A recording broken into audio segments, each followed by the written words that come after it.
Welcome to MYFUNDBOX. In this quick tutorial, we'll show you how to update your profile details step by step.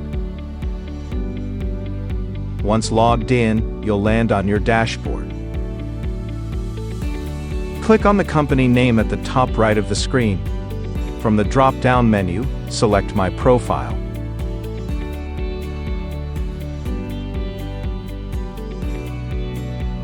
Here you'll see all your company's information. Let's start updating.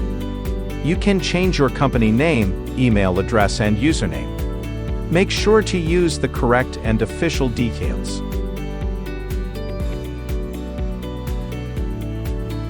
You can also update your preferred currency, phone number, website URL, and company address.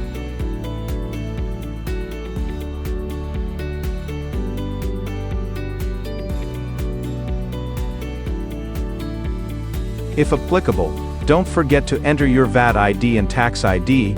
These will appear on your invoices.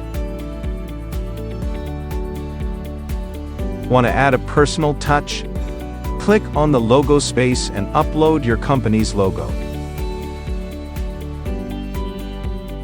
Once you've made all the changes, don't forget to hit this Save button to apply your updates. And that's it. You've successfully updated your profile details in MYFUNDBOX. Schedule a demo to know more.